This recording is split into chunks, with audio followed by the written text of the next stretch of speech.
she has written. It's a fun book called A View from Abroad, and it has to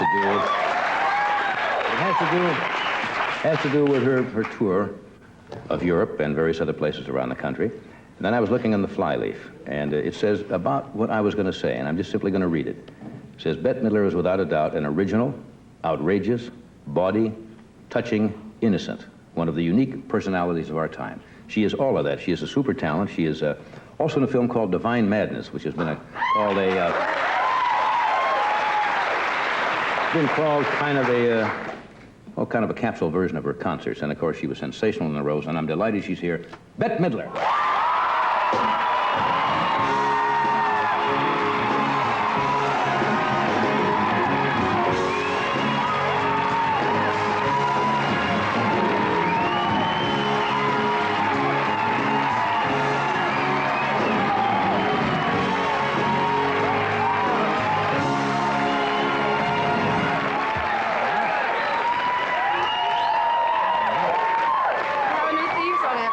Like that, huh? Yeah, it's a nice change from Boogie Woogie Bugle Boy. That's what they always play. Oh, what a relief. All things change. Oh, thank God. Hey, thanks for coming tonight. Oh, it's my pleasure. Really, I mean that. My pleasure. Well, I haven't seen you in eight years. My goodness, 8 years. Been 8 years since you've been in this chair. 8 years. Well, it wasn't exactly this chair, was it? No, we have a new chair. Oh, I'm glad. New set, too, I heard. New set. We have to change the furniture. It was getting very shabby. Yeah, I heard that, too. Very. Top flight show. First class.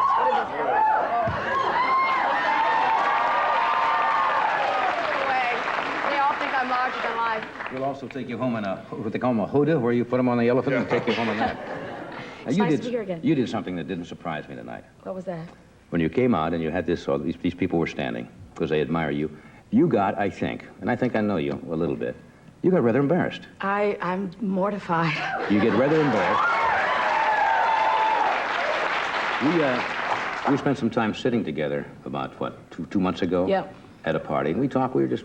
You were great. God, you were so feisty. You were so talkative. Usually you're so sort of somber and sort of sedate. And we were both... We were both looped. We really got down. We weren't looped, but we were kind of sitting away from the crowd, and we were just talking. Yeah, we and got I found some similarities, and I was reading through your book, which I adored, really. It's funny. Thanks. And you said something in here, and you showed it when you walked out here tonight. You said, I just got a letter today from the Johnson girls, two of my most loyal fans, telling me they had bought tickets for every show of mine in London. I am, of course, flattered. I am also troubled. I guess it's always troubling to be faced with that kind of devotion. Like most performers, I can deal with intense adulation from the multitudes, but as soon as it comes from a focused source, in other words, like a one-on-one basis or something, right? Yes. That gets too close. Oh, yes. Then all of a sudden, many performers become kind of shy. Really terrified, actually. Yeah, why is that? I think it has to do with having to really show yourself and being afraid to, being timid to. You know, they think when you go out and you're very pizzazzy and you're full of, goodwill and fun, that's the way you are all the time. And you really aren't. Right. You know, you can't. No, I don't know anyone that's on all the time except maybe Robin Williams. And it's hard to maintain that, you know. I can't maintain it. I lead a very circumspect life. I'm very quiet. And when they come at you, you know, then they'll say the oddest things to you, some of them. These girls actually do exist. And these girls, they exist, fans. And they are the dearest people in the world. And all they want to do is just take my picture and shake my hand and love me. And they follow me all around the world, and I love them for it. The nice thing you said about it was, wherever you were, it kind of gave you a feeling of being in a home base because they were there. So it was like you had some friends or something to share it with. Yeah, it's like a family. Yeah, I found out most performers were that way. See, you know why?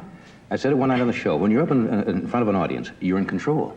You are kind of in charge. All of a sudden, on a one-on-one basis, absolute panic city. Right. So don't panic. We'll be back and panic with you in just a moment. Together.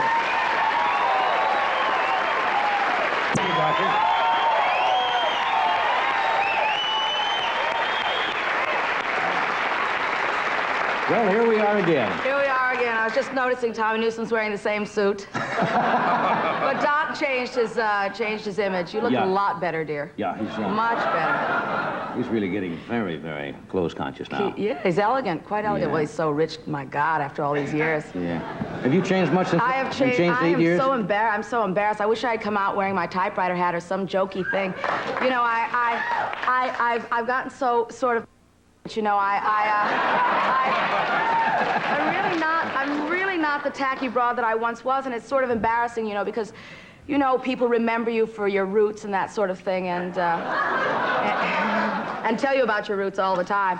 And here I am, so sort of Gloria Vanderbilt about it all now. And I hate to say it, but I think I'm losing my sense of humor. I don't think so. Really. No way. Oh, I hope not, my Oh, dear. I no really way. do hope not. It's the only thing. That's the only way we survive. We had some times, though, didn't we? Have some time. Well, we had Yes, we one did. time. One time, Johnny and I. He begged me. He begged me to open for him at the Congo room, the Congolium room, at the Sahara Hotel. Sahara Hotel. I opened for John Carson. Believe I was just a mere babe in arms, and he used to say that I dressed like a stolen car, or what was it? You've never forgotten that line. No, have I you? never forgot that line because I was so embarrassed. I was wearing an outfit that I really had to rip people off. I mean, I literally had to run. I remember it. Oh, it was awful. Oh, no, it was wonderful. It was awful. Actually, those clothes got stolen from me at the end of that job. I was sorry. They were wonderful You clothes, came out corsets. in a Merry Widow corset type Merry of thing. Widow, And the right. audience, we were crazy. The band, we were going crazy. And some of the audience, you know, because you get a mix in Las Vegas. You get some sophisticated people, and you get a lot that came there in a large Winnebago. That's right. And you, they love him. walked out in this outfit, and some little old ladies from the Midwest with cherries, the hat was just spinning on top of their head. And you were wonderful. You were wonderful. Oh, I enjoyed it. I really enjoyed it. The next time I went back to Las Vegas, actually, they didn't want me to ever come back. Can you believe this? I played Vegas. I played Caesar's Palace. I made a ton of money. It was the only time I ever made money in my whole career, because they didn't know exactly what they were getting. See, and then they saw. And I did a 2-hour show, and they only wanted 90 minutes. And I refused to cut it, and they were just furious at me because first of all, my crowd was like really low rent, and they would never go to the tables, you know. There was that problem, and then they also wouldn't drink, you know. They'd pay the cover, but they wouldn't buy the big, they were you know, nuts. the mums or anything like that. Have you ever been surprised? I remember the early years when you worked the Continental Baths and you came on the Tonight Show. and now all the success that you've had, did you ever visualize it? It sounds like a corny question, but a lot of entertainers, when they're starting, visualize, say, here's what I want to do, here's where I hope to end up. Did you ever think it would be this big for you? Yeah. Yeah. Good. Good. Oh yeah, absolutely. Good. Absolutely. But I saw the superficial things. I saw the superficial things, you Right. know. I saw myself riding in limos and wearing silks and Like carrying... past success. Really. I saw that part, but I didn't see the underpinnings of it. You're right. I didn't realize that the one thing that's worse than not being looked at is being looked at. I didn't realize that. And that's really terrifying. I mean, to go to the Hughes and have them follow you around and notice that you bought creamed herring, it's like, it's so horrible. It's so horrible. They follow you to the counter and they look at the food you buy, and I can only go to the fancy food section now. Because they expect you to... Because they don't want you to buy, you know, they don't want, oops, sorry. You know, You don't want the TV frozen dinner. No, they don't want you to buy that kind of garbage food that you were brought up with. They want you to start, But you still do it, right? oh, not me, no. Yeah. Oh, no. Oh, sure, you got to go out and trash it once in a while with some trashy food. Yeah, well, I sort of prefer to go to other people's houses. They Yeah. accommodate me in that way. I mean, it is embarrassing to go to those kind of public places and have them follow you around, and have them sort of like whisper, when they start to whisper behind your back. When I was a kid, I used to think people were saying my name, and now they do. And it's terrifying. It's terrifying because I've developed a twitch. That goes along with the success. It goes along with it, yes, it Comes does. with the territory, as they say. Yes, it does. Did you ever dress up and go out incognito, or want to just go out and... Have I ever gone incognito? I thought I was incognito a couple times. Right. Actually, if you wipe this face off, I'm really Don Rickles under this. There is no one under all this face. You know, I'm like Peter Sellers in that regard. I used to be much more anonymous. Ever since The Rose, I've been a lot more, more visible. Because, of course, I looked a lot like that. I look like this is a fun book. That's fun. I'm very proud of it. Intrigued. Yeah, I saw in the paper that you went to autograph parties and would sit there for 6 hours. Yes, and sometimes sign a couple of thousand books. Right? Did you stand? My annuity. Did you stand in line to get somebody to sign a book for 6 hours? I thank the Lord. Yeah. I thank the Lord. He had a bestseller, you know. Yeah.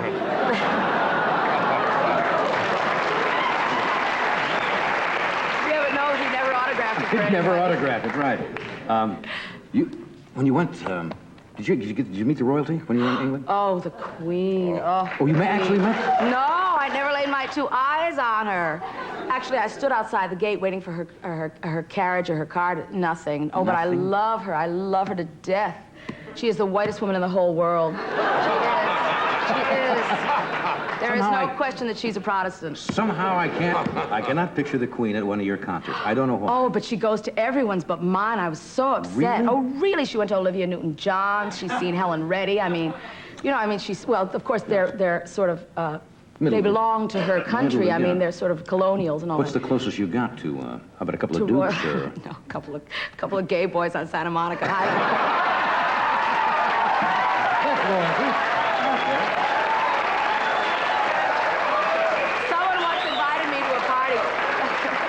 Someone once invited me to a party at for Queen Mum.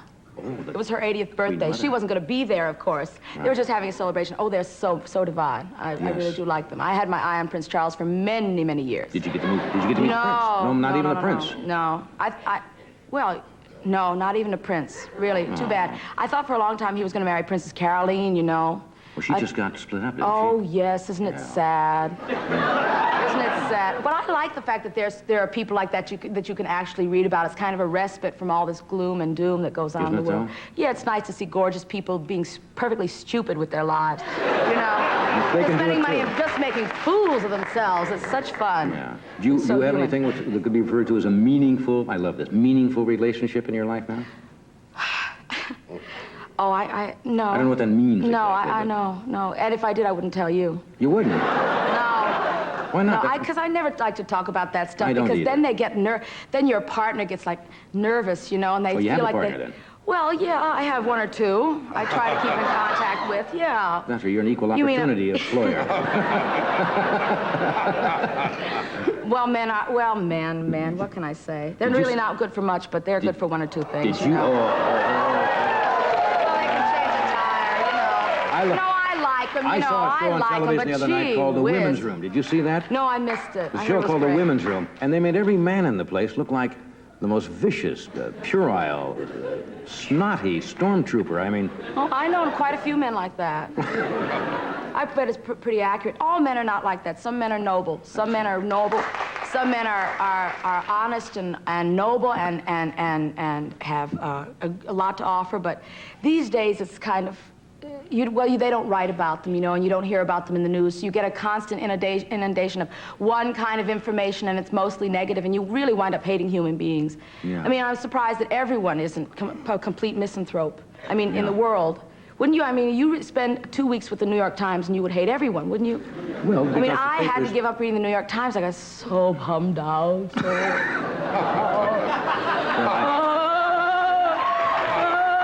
You read these things, and you say, I would get up in the morning and I would have a cup of coffee. I would sit down. I made the mistake of ordering the Times, and I would sit down with the Times. And I would start to scream, "No, no!" And that's how I started my day. And finally, I decided I don't really want to start my day. Of course, you watch the news here in L.A., and there is no news. So it's, you know, it's. We do yesterday's news. We're day delayed. They really are, aren't they? We do yesterday's news. It's such a nice, sleepy kind of town. Maybe you should just get the Valley Green sheet out here and read all. Find out where the swap meets are. I love that. I gotta take a break.